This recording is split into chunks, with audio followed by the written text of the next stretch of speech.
याराबाद सुनो अपन खेला लागता कि जिंदगी मोर कटी अकेला। अरे भाई कहीं याराबाद सुनो अपन खेला लागता कि जिंदगी मोर कटी अकेला।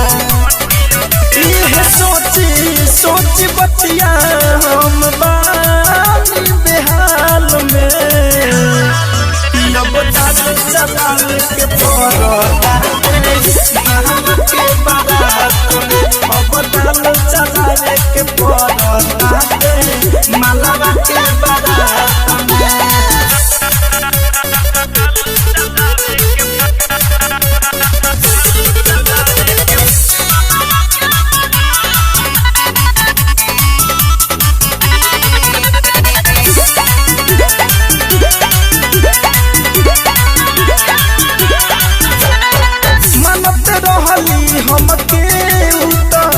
से अपन बढ़ के रोजे उ देख से हमके निरेख से दू तला पस चढ़ के मानते रहली हमके उ तो सैया से अपन बढ़ के रोजे उ देख से हमके निरेख से दू तला पस चढ़ के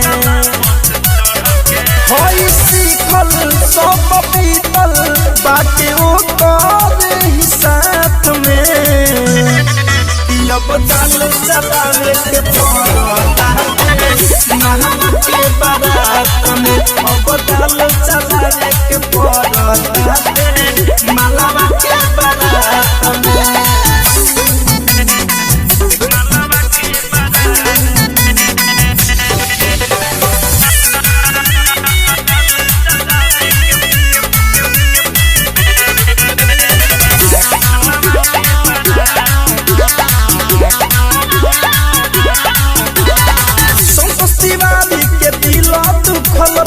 खूब हाला रंजित गरीबी के गइल करीबी होई ना ओकरा भाला।